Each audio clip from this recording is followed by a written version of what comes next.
ఇది కేవలం సమాచారంగా మాత్రమే భావించండి. వైద్య నిపుణులను సంప్రదించండి. కిడ్నీస్ అవసరమయ్యే వారి సంఖ్య బాగా పెరుగుతోందన్న మాట వాస్తవేనా? 13.5% ఉంది ఆఫ్ ద పాపులేషన్. దాంట్లో డయాలసిస్ రిక్వైరింగ్ పాపులేషన్ ఆల్మోస్ట్ 2 నుంచి 2.5 లక్షల వరకు ఉన్నారు. ఆ మధ్యలో వాళ్ళ పరిస్థితి ఏంటి? హౌ డు దే కోప్ ఒక కిడ్నీ దొరికే వరకు? ఒకటి, డయాలసిస్ మీద మెయింటైన్ చేయడము. 2, ఫ్యామిలీ డోనర్స్ ఎవరైనా ముందుకు వచ్చి ఇవ్వడము. 3, డోనర్కి సపోజ్ ఒక కిడ్నీ కొంచెం డ్యామేజ్ అయి ఉంది, రెండో కిడ్నీ పర్వాలేదు, అప్పుడు అలాంటి పరిస్థితుల్లో కూడా మరి డొనేట్ చేయడానికి ఈ లా ప్రకారం ఫస్ట్ డిగ్రీ డోనర్స్ అని లేదండి. Donor is very prime important to us. Donor first step in donation is assessment of donor health. ఇప్పుడు ఒక కిడ్నీ డొనేట్ చేశాక రెండో కిడ్నీ పర్ఫెక్ట్లీ ఫంక్షనల్ అయినా కూడా వాళ్ళకి లైఫ్ ఎఫెక్ట్ అవుతుందండి? 90% ఎఫెక్ట్ ఉండదండి. ద ఓన్లీ థింగ్ వాళ్ళకి మేమేం చెప్తామంటే, అండ్ వీళ్ళకి యాక్సెప్ట్ చేసి కిడ్నీ వీళ్ళు నార్మలైజ్ అయ్యి నార్మల్ లైఫ్ లీడ్ చేయడానికి ఎంతకాలం పడుతుందండి? 6 months పడుతుందండి. అంటే ఫస్ట్ 6 months రెస్ట్రిక్షన్స్ ఉంటాయి.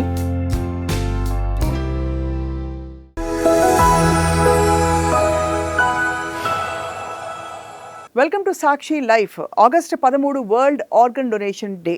కిడ్నీ ట్రాన్స్ప్లాంట్ కోసం ఎదురు చూస్తూ కిడ్నీల కోసం వెయిట్ చేస్తున్న వాళ్ళ సంఖ్య ఏటా బాగా పెరుగుతోంది. అండ్ ఇవాళ మనతో పాటు senior consultant nephrologist from Apollo hospitals doctor Satyanarayana గారు ఉన్నారు. వారితో మాట్లాడబోతున్నాం. అసలు కిడ్నీలు ఎలాంటి పరిస్థితుల్లో డొనేట్ చేయొచ్చు, డోనర్ పరిస్థితి ఏంటి, డోనీ పరిస్థితి ఏంటి, రెండు మాట్లాడదాం. హలో అండి, thank you for coming to Sakshi. నమస్తే. సో ఫస్ట్ ఆఫ్ ఆల్, అసలు కిడ్నీస్ అవసరమయ్యే వారి సంఖ్య బాగా పెరుగుతోందన్న మాట వాస్తవేనా? చాలా కరెక్ట్ అండి. ఇప్పుడు మనం చూసుకున్నట్లయితే మనకి Indian statistics on an average మనకి ఇన్సిడెన్స్ ఆఫ్ సికేడి అంటే క్రానిక్ కిడ్నీ డిసీజ్ 13.5% ఉంది ఆఫ్ ద పాపులేషన్. అంటే మనం ఆ పాపులేషన్లో 13.5% కిడ్నీ సంబంధిత వ్యాధులతో బాధపడుతున్నారు. దాంట్లో డయాలసిస్ రిక్వైరింగ్ పాపులేషన్ ఆల్మోస్ట్ 2 నుంచి 2.5 లక్షల వరకు ఉన్నారు. కానీ మనం ఎన్ని ట్రాన్స్ప్లాంట్లు చేస్తున్నాము? సంవత్సరానికి మన ఇండియన్ స్టాటిస్టిక్స్ ప్రకారం 12 నుంచి 17,000 వరకు చేస్తున్నాము. అంటే దాదాపు 180,000 మంది ట్రాన్స్ప్లాంట్ కోసం వెయిట్ చేస్తున్నారు. సో అయితే మరి 180,000 మంది ట్రాన్స్ప్లాంట్ కోసం వెయిట్ చేస్తుంటే ఆ మధ్యలో వాళ్ళ పరిస్థితి ఏంటి? హౌ డు దే కోప్ ఒక కిడ్నీ దొరికే వరకు? ఒకటి, డయాలసిస్ మీద మెయింటైన్ చేయడము. 2, ఈ ఫ్యామిలీ డోనర్స్ ఎవరైనా ముందుకు వచ్చి ఇవ్వడము. 3, గవర్నమెంట్ సైడ్ నుంచి కూడా కొంచెం ఇప్పుడు మనకి ఏంటంటే మనకున్న గవర్నమెంట్ యాక్ట్ ప్రకారం what you have is called THOTA, tissue human organ transplant act. దీంట్లో ఈ కొన్ని changes they are making. For example 2023 అమెండ్మెంట్లో ఏం చేశారంటే గ్రాండ్ పేరెంట్స్ని ఇంక్లూడ్ చేశారు. So the pool of donors అంటే ఫ్యామిలీ డోనర్స్లో పూల్ కూడా కొంచెం పెరుగుతుందన్నమాట. ఉదాహరణకి ఎవరెవరు ఇప్పుడు ఇవ్వచ్చు? వైఫ్, ఇప్పుడు మనకున్న దాంట్లో mother, first degree relatives, mother, father, brother, sister, wife, kids. Recent అమెండ్మెంట్లో గ్రాండ్ పేరెంట్స్. సో టిపికలీ మనకి సహజ ధర్మం and law also says that mother foetus for example తీసుకుంటే, if the foetus and mother are in trouble, we first try to save the mother. ఇక్కడ అలాగే donee పరిస్థితి చూస్తే, డోనర్కి సపోజ్ ఒక కిడ్నీ కొంచెం డ్యామేజ్ అయి ఉంది, రెండో కిడ్నీ పర్వాలేదు, అప్పుడు అలాంటి పరిస్థితుల్లో కూడా మరి డొనేట్ చేయడానికి ఈ లా ప్రకారం ఫస్ట్ డిగ్రీ డోనర్స్ అని లేదండి. Donor is very prime important to us. Donor first step in donation is assessment of donor health. Donor health assess చేసి డోనర్ యొక్క కిడ్నీస్ ఇండివిజువల్గా ఎట్లా పనిచేస్తున్నాయి అని చూసుకొని ఆ ఇండివిజువల్ ఫంక్షన్ బాగుంటేనే తీసుకుంటాం. ఒక కిడ్నీ తక్కువ ఉండే ఒక కిడ్నీ ఎక్కువ ఉంటే will not encourage the donor. అంటే డొనేషన్కి ముందుకు వెళ్ళనివ్వం మనం. Would it be right to say ఇప్పుడు కాలక్రమంలో లైఫ్ స్టైల్ రిలేటెడ్ డిజార్డర్స్లో అందరికీ పర్ఫెక్ట్లీ హెల్దీ కిడ్నీస్ అసలు దాదాపు కనిపించవని చెప్పచ్చా? అంటే కొద్దో గొప్ప ఏం లేకపోతే ఒక బినైన్ సిస్ట్, లేకపోతే ఏదో కొంచెం ఒక చిన్న వాట్ ఎవర్ ఇంకేదో ఇన్ఫ్లమేషన్, ఇట్లాంటివి కామన్గా because of the life style now. Is it right? అంటే జనరలైజ్ చేసి చెప్పలేము. బట్ యా, మన కిడ్నీ జబ్బులు కానీ లేదంటే కిడ్నీ సంబంధిత వ్యాధులు కానీ కిడ్నీ సంబంధిత ఇష్యూస్ కానీ they are definitely in rise. చాలా ఎక్కువ చూస్తున్నాము. అవును.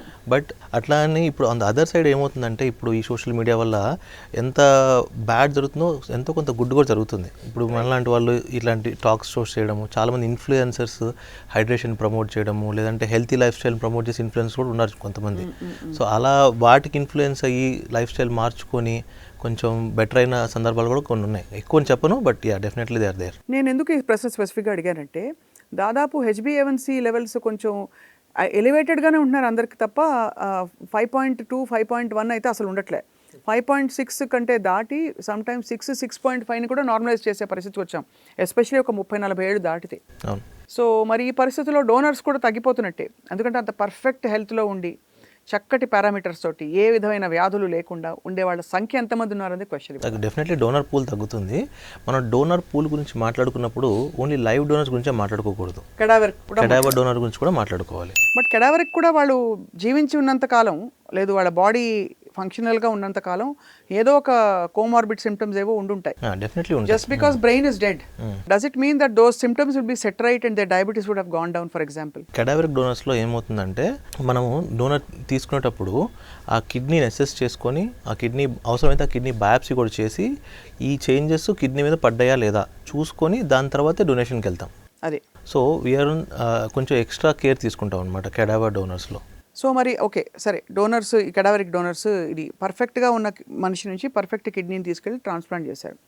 యాక్సెప్టెన్స్ రేట్ ఎంతవరకు ఉంటుంది? ఈ యాక్సెప్టెన్స్ అనేది మనకి మ్యాచింగ్ ప్రకారం ఉంటుందండి. ఈ మ్యాచింగ్ అనేది మనకి ఓన్లీ లైవ్లో మనకి దీనిలో కన్సిడరేషన్లోకి వస్తుంది. ఎందుకంటే ఇప్పుడు మదర్ ఫాదర్ అనుకోండి 50% మ్యాచ్ ఎక్స్పెక్ట్ చేస్తాం, సిస్టర్కు 50% మ్యాచ్ ఎక్స్పెక్ట్ చేస్తాం. కానీ వైఫ్ ఇచ్చింది అనుకోండి మ్యాచింగ్ ఉండదు, ఎందుకంటే she's completely from separate family కదా. సో ఆ మ్యాచింగ్ అనే దాని మీద ఉంటుంది ఒకటి ఫస్ట్ థింగ్. సెకండ్ థింగ్, బాడీలో యాంటీబాడీస్ ఉన్నాయా లేదో చూస్తామన్నమాట. So we have test called, ఇప్పుడు మీరు నాకు డొనేట్ చేస్తున్నారు అనుకోండి, మీ బ్లడ్ గ్రూప్ అగైనెస్ట్గా లేదంటే మీ బాడీకి అగైనెస్ట్గా నా బాడీలో యాంటీబాడీస్ ఉన్నాయో చెక్ చేస్తారు ఫస్ట్. RH పాజిటివ్ నెగటివ్ కూడా చూస్తారా? అది బ్లడ్ గ్రూప్ పాజిటివిటీ వేరు, blood group compatible, blood group incompatible, ABO incompatible, ABO compatible, 2 transplants చేస్తారు. ఇంతకుముందు నామ్ ఏంటంటే బ్లడ్ గ్రూప్ మ్యాచ్ అయితేనే కిడ్నీ తీసుకుంటారు అని, కానీ ఇప్పుడు అట్లా కాదు, బ్లడ్ గ్రూప్ మ్యాచ్ అవ్వకపోయినా కిడ్నీ తీసుకుంటాం.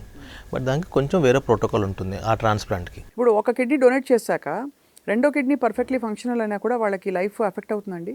90% ఎఫెక్ట్ ఉండదండి. ద ఓన్లీ థింగ్ వాళ్ళకి మేమేం చెప్తామంటే lead a healthy life style అంతే.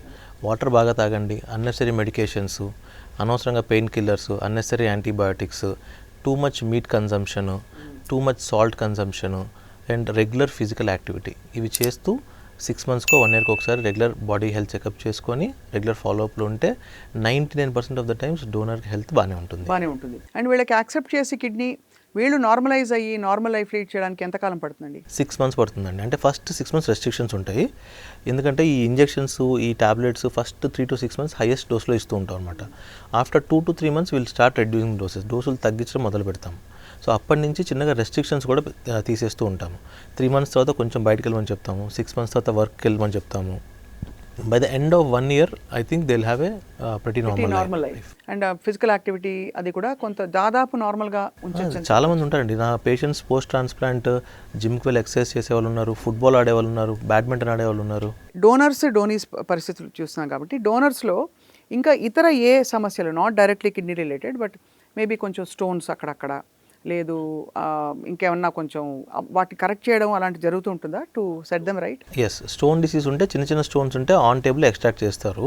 పెద్ద స్టోన్స్ ఉన్నాయి లేకపోతే ఈ స్టోన్ వల్ల కిడ్నీ ఫంక్షన్ ఎఫెక్ట్ అవుతుంది అనేది మనకి డోనర్ ఎవాల్యుయేషన్ తెలిసిపోతుంది అనమాట. అట్లాంటి వాళ్ళని జనరల్లీ మనం ప్రిఫర్ చేయము. సో మనం ఏం చేస్తామంటే డోనర్ ఎవాల్యుయేషన్లో will do a special scan call DTPA scan.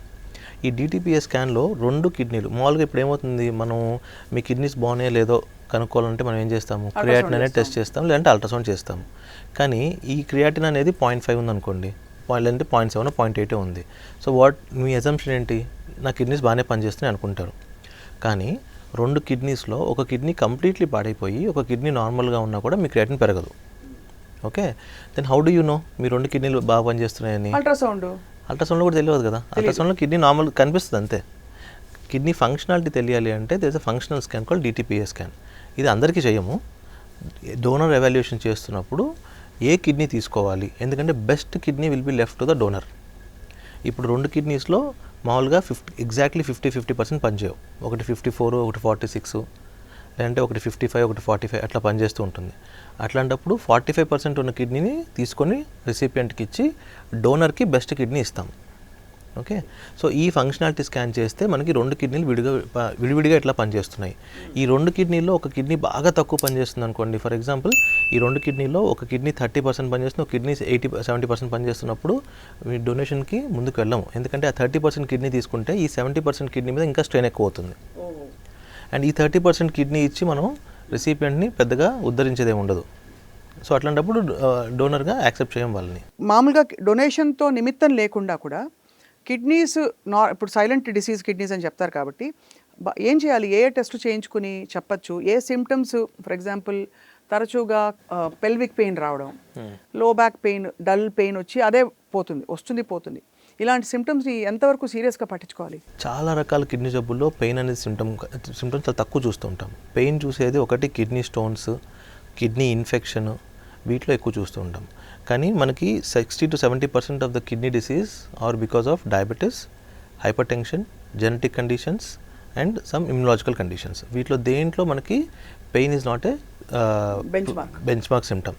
వీళ్ళకి ఎక్కువగా కాలవాపులు, ముఖం ఉబ్బడము, మూత్రంలో నురగ రావడము, లేదంటే ఈ ఎక్కువ వేరే రొటీన్ టెస్ట్లో యూరిన్లో ప్రోటీన్ లీక్ అవడము, ఈ సిమ్టమ్స్ ద్వారా మనం కిడ్నీ హెల్త్ని అసెస్ చేస్తూ ఉంటాం. సో ప్రోటీన్ లీక్ అవుతుందంటే అది కూడా ఒక significant marker to say you have to get further evaluation. That is the starting point అండి. డయాబెటీస్లో ప్రోటీన్ లీక్ అవుతుంది అంటే యువర్ కిడ్నీ మీద డయాబెటీస్ ఎఫెక్ట్ పడ్డది అని అర్థం. సో అప్పుడు మనం ఐడెంటిఫై చేసి మందులు స్టార్ట్ చేస్తే కనుక సిగ్నిఫికెంట్గా కిడ్నీ డిసీజ్ ప్రోగ్రెషన్ని కంట్రోల్ చేయొచ్చు. మామూలుగా ఏదో విధమైన కొంచెం పెయిన్ఫుల్ యూరినేషన్, మైల్డ్గా డిస్కంఫర్ట్ లెవెల్లో ఉండి యూరిస్పాస్ లాంటి ఒక ఏదో మందు వేసుకుని ఒక 2 రోజుల్లో తగ్గిపోయింది అనుకోండి, అది చాలా ర్యాండమ్ అని అనుకోవచ్చా, లేదు దానికోసం కూడా వెళ్ళాలి డాక్టర్కి? అంటే ఇప్పుడు ఈ సివియర్ పెయిన్ వచ్చి తగ్గిపోతుంటుంది కొంతమందికి. అదేమవుతుందంటే చిన్న చిన్న స్టోన్స్ ఏమవుతుందంటే కిడ్నీలోంచి పాస్ అయినప్పుడు సివియర్ పెయిన్ వస్తూ ఉంటుంది అనమాట. సో మీరు స్పెసిఫిక్గా కొంతమంది ఈ యూరిస్పాస్ అంటే టాబ్లెట్స్ వేసుకుని పెయిన్ తగ్గిపోయింది, తర్వాత కొన్ని సేపు తగ్గిపోయింది అంటే ఆ స్టోన్ కిడ్నీ ఎక్స్పెల్ చేసేసింది, అంటే కిడ్నీ బయటకు పంపించేస్తుంది కాబట్టి ఆ పంపించేటప్పుడు పెయిన్ వస్తుంది. సో అది తగ్గిపోయిందని అర్థం. సో ఇట్లాంటి వాళ్ళు డెఫినెట్లీ ఎవాల్యుయేట్ చేయించుకోవాలి. ఎందుకంటే ఒక స్టోన్ వచ్చిందంటే ఇంకో స్టోన్ ఉండొచ్చు లోపల, అండ్ ఈ ఉన్న స్టోన్ కిడ్నీ ఫంక్షన్ కొంచెం ఎఫెక్ట్ చేసి ఉండొచ్చు. So definitely they have to get evaluated. So మామూలుగా అయితే అందరూ ఇప్పుడు over the counter medications, self medications అలవాటు అయిపోయాయి. ఇంట్లో చక్కెర నీళ్ళు కలిపి తాగడం, వేడి చేసింది ఒంట్లో అని చెప్పి, ఇవన్నీ కామన్గా అమ్మమ్మల నాన్నమ్మల టైం నుంచి వచ్చిన చిట్కాలు. బట్ యాక్చువల్లీ ఐ హర్డ్ చక్కెర నీళ్ళు కలిపి తాగడం వల్ల ఇన్ఫెక్షన్ ఉంటే ఎక్కువ అవుతుందని చెప్పి, because bacteria thrives on sugar. దాల్చిన చక్కెర నీళ్ళు అంటారా? చక్కెర నీళ్ళు, పంచదార నీళ్ళు. సో షుగర్ పంచదార నీళ్ళు ఐ డోంట్ థింక్, నాకు ఆ రెమెడీ తెలియదు. ఏ ఫుడ్స్, ఏ మెడిసిన్స్ తప్పకుండా కిడ్నీని మీకు దెబ్బతీస్తాయి, జాగ్రత్త అని చెప్తారు మీరు. ప్రోటీన్ మీద చాలా ఒక ఎవాల్యుయేషన్ జరిగింది మధ్యలో, ఎలాంటి ప్రోటీన్ ఎక్కువ తింటే కిడ్నీస్ మీద భారం పడిపోతుందని కొంతమంది ఫిల్మ్ యాక్టర్స్కి జరిగిన ఉదంతాలు కూడా కోట్ చేశారు. So what is your opinion on protein అండి? 1 gram per body, 1 gram per kg is the ideal protein intake అండి. ఒకవేళ మీరు బాడీ బిల్డింగ్ చేస్తున్నారు, బల్క్ అవుతున్నారు అంటే 1.5 grams. కానీ ఇప్పుడైనా మన ప్రోటీన్ సోర్స్ అనేది ఇంపార్టెంట్ అండి. ప్రోటీన్ ఎంత తీసుకుంటున్నాం is the first very important. I don't deny that. What is the source of your protein and any supplements your taking along with that protein, ఇవన్నీ మన కిడ్నీ హెల్త్ని ఎఫెక్ట్ చేస్తాయి. And what is your hydration status during the protein intake, ఎంత తీసుకుంటున్నామో, ఏ రూపంలో తీసుకుంటున్నాము, supplements తీసుకుంటున్నామా లేదా, తీసుకుంటున్నప్పుడు water సరిగ్గా తాగుతున్నామా లేదా, ఈ 4 మీద డిపెండ్ అయి ఉంటుంది. ఎందుకంటే ఎక్సెస్ ప్రోటీన్ కిడ్నీ ఫిల్టర్ చేయాలి. ఎక్కువ ప్రోటీన్ ఫిల్టర్ చేసినప్పుడు కిడ్నీ డ్యామేజ్ అవుతూ ఉంటుంది. ఈ డ్యామేజ్ అయింది మనం పట్టించుకోం, ఎందుకంటే డ్యామేజ్ అయిన లాస్ట్ వరకు మనకు అర్థం కూడా కాదు, ఇట్లా సీరియల్గా చెక్ చేసుకుంటే తప్ప. 2, దీంతోపాటు సప్లిమెంట్స్ తీసుకుంటారు. సప్లిమెంట్స్లో మేజర్గా నేను చూస్తుంది క్రియాటిన్ మోనోహైడ్రేట్. ఈ జిమ్కి వెళ్ళే వాళ్ళు, బాడీ బిల్డింగ్ చేసేవాళ్ళు, వీళ్ళందరూ ఈ క్రియాటిన్ అనేది మన బాడీలో ఉంటుంది, వీళ్ళు బయట నుంచి తీసుకొని మజిల్ బల్కప్ కోసం వాడతారు. That will damage the kidneys. 3, water సరిగ్గా తీసుకోకపోవడం. క్రియాటిన్ తీసుకుంటున్నారు, ప్రోటీన్ తీసుకుంటున్నారు, కానీ వాటర్ తీసుకోవట్లేదు. So that also will cause damage to the. So minimum మనకి 2 to 3 liters of water per day అని అడల్ట్స్కి అంటారు. స్టాండర్డ్ అడల్ట్ సైజ్ ఒక 60-70 కిలోలు ఉన్న వాళ్ళు అంత అదే మెయింటైన్ చేయాలండి. 2 to 3, ఒక 1/2 లీటర్ అటు ఇటు పర్వాలేదు. అదే పనికి ఎక్కువ కూడా తాగకూడదండి. 5 liters, 6 liters, 7 liters కూడా తీసుకోకూడదు. బికాస్ డైల్యూషన్ ఆఫ్ ఎలక్ట్రోలైట్స్, మన బాడీలో సోడియం కానీ పొటాషియం కానీ డైల్యూట్ అయిపోతాయి. డైల్యూట్ అయిపోయి ఈ సోడియం తగ్గి పేషెంట్స్ ఎమర్జెన్సీకి రావడము, కోమాకి వెళ్ళడము, ఫిట్స్ రావడము, సింకోప్ రావడం. అంటే టిపికల్గా ఎక్సర్సైజ్ చేసే వాళ్ళకి ఇది ఎక్కువ చూశాను నేను. అవును, 7 liters, 8 liters పొద్దున్న లేవగానే ఒక 3 లీటర్లు తాగేయడము, అట్లాంటివి చేయకండి. డిటాక్స్ వాటర్ అంటారు దాన్ని చాలా మంది. మార్నింగ్ లేవగానే వాటర్ తీసుకోవడం మంచిదే, కానీ 500 ml to 750 ml should be more than enough. ఏ మినరల్స్ ఎక్కువగా డిపాజిట్ అయితే కిడ్నీస్కి మంచిది కాదు? ఉదాహరణకి I'm talk of typical things, copper, ఇవన్నీ జింక్, ఇవన్నీ ఉంటాయి కదండి. మేజర్గా కాల్షియం, ఎందుకంటే కాల్షియం స్టోన్స్ వస్తాయి కాబట్టి. Uric acid, uric acid stones వస్తాయి కాబట్టి, ఆక్సలేట్స్ అని ఉంటాయి, ఆక్సలేట్ స్టోన్స్ వస్తాయి పాలకూరలో కాబట్టి. ఉంటాయంటారు ఎక్కువ. సో వీటి తీసుకుంటే ఈ కిడ్నీ స్టోన్స్కి ఇవన్నీ దోహదపడతాయి ఫామ్ అవ్వడానికి. ప్రిడిసర్స్. అవును. బట్ ఒకసారి కిడ్నీ స్టోన్ వచ్చాక అది కరిగిపోతుందండి చిన్న సైజ్ అయితే, అంటే what is the best way to flush it out? అంటే బాడీ దీంట్లో 2 టైప్స్ ఆఫ్ స్టోన్స్ ఉంటాయండి. ఒకటేమో నాన్ అబ్స్ట్రక్టివ్ స్టోన్స్, అంటే కిడ్నీ లోపల ఉంటాయి, ఇవి దారికి అడ్డం పడవు. 2 ఈ కిడ్నీకి బ్లాడర్కి మధ్యలో ఉండే యూరిటర్లో ఉంటాయి, దీన్ని అబ్స్ట్రక్టివ్ స్టోన్స్ అనమాట. ఈ యూరిటర్లో ఉన్నప్పుడు మాత్రం kidney only will try to flush it out. ఈ కిడ్నీలో ఉన్న స్టోన్స్ సైజుని బట్టి మన సిమ్టమ్స్ వస్తూ ఉంటాయి. చిన్న స్టోన్స్ కిడ్నీ లోపల ఉన్నాయనుకోండి, upper pole, middle pole, lower pole అంటారు. ఈ పోల్స్లో ఉన్న చిన్న చిన్న స్టోన్స్తో పెద్దగా ఇబ్బంది ఉండదు. అది మన ఒకవేళ స్టోన్ కాజ్ కనుక మన డైట్ చేంజెస్, మన లైఫ్ స్టైల్ చేంజెస్ అయితే కనుక యూజువల్లీ దాంట్లో అదే తగ్గిపోతూ ఉంటుంది. వాటర్ లైఫ్ స్టైల్స్ చేంజ్ చేసిన తర్వాత. లేదు బాగా పెద్దగా ఉంది, పెయిన్ వస్తుందంటే we have to go for surgery. What is the effect of the following beverages on kidney? Coffee. Moderate is okay, very high might cause problem. Tea of course. Tea is also same thing అవుతుంది. Fruit juices. Fruit juices normal kidney function problem లేదండి, కానీ kidney జబ్బు ఉన్న వాళ్ళు మాత్రం fruit juices తీసుకోకూడదు. ఎందుకంటే fruit juice is a source of potassium. So kidney జబ్బు ఉన్న వాళ్ళు పొటాషియం ఎక్కువ ఉన్న పదార్థాలు ఎక్కువ తీసుకోకూడదు. Alcohol is bad, it's on a scale of 10 0. So మొత్తానికి అయితే ఇవాళ వరల్డ్ ఆర్గన్ డొనేషన్ డే ఈ సందర్భాన్ని పురస్కరించుకుని what is your message to our viewers అండి డాక్టర్ సత్యనారాయణ గారు? అంటే ఆర్గన్ డొనేషన్కి మనం మెంటల్గా సంసిద్ధత ఉండడం it's a very big deal చాలా మందికి. అవయవదానం అంటే సో ఒకటి 3 థింగ్స్ అండి. ఒకటి to the general public, 2 to the hospitals and doctors, 3 to the bureaucracy or government. To the general public, organ donation గురించి ఎక్కువ సీరియస్గా తీసుకోవాలి. There is a lack of organs in our country. చాలామంది organs లేక చనిపోతున్నారు. సో మీరు ఆర్గన్ డొనేషన్ కనుక మీరు మీ అవేర్నెస్ ఉండి ఆర్గన్ డొనేషన్ ఇంపార్టెన్స్ తెలిస్తే కనుక నేషనల్ ఆర్గన్ డొనేషన్లో రిజిస్టర్ అవ్వచ్చు. That is 1 thing. 2 ఈ ఆర్గన్ డొనేషన్ గురించి తెలియని వాళ్ళకి చెప్పడం, అవేర్నెస్ క్రియేట్ చేయడం, జనరల్ పబ్లిక్లో డిస్కషన్ రావడం జరగాలి. ఇది సెకండ్ది. Third thing is to the doctors and the hospitals identifying the brain dead donors. So చాలాసార్లు ఏమవుతుందంటే ఈ పెరిఫెరల్ చిన్న చిన్న హాస్పిటల్స్లో ఈ బ్రెయిన్ డెత్ పేషెంట్స్ని ఐడెంటిఫై చేయడం లేట్ అవుతుంది. So will lose valuable organs. ఒక్క patient can save up to 7 to 10 lives అండి. సో ఈ పేషెంట్స్ని ఐడెంటిఫై చేయడము, సో దీంట్లో ట్రైన్ అవ్వడము, బ్రెయిన్ డెడ్ డోనర్స్ని ఐడెంటిఫై చేయడము, వాడిని సరైన సమయంలో రిఫరల్ సెంటర్కి షిఫ్ట్ చేయడము, ఆర్గన్ హార్వెస్టింగ్కి దోహదపడడం చేయాలి. 3 ద గవర్నమెంట్. యాక్చువల్లీ గవర్నమెంట్కి సజెషన్స్ కంటే I would laud the government అండి. They are doing a pretty tremendous effect on these things. Specifically తెలంగాణలో Jeevan Dan scheme is a big success for us. And the number of transplant we are doing to Jeevan Transplant, the effort they have put is especially tremendous and is ఎంత emotional అవుతారు కదండి patients once they are so okay.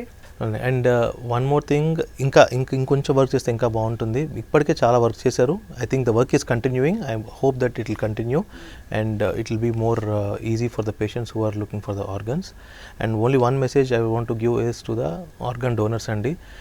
Organ donation is not easy. It's a very emotional time for the donors. ఎందుకంటే patient brain dead అయి ఉంటారు and losing 1 person in the family is not easy. ఆ టైంలో organ డొనేషన్కి consent ఇవ్వడం అనేది it's not a small thing, it's a very big thing.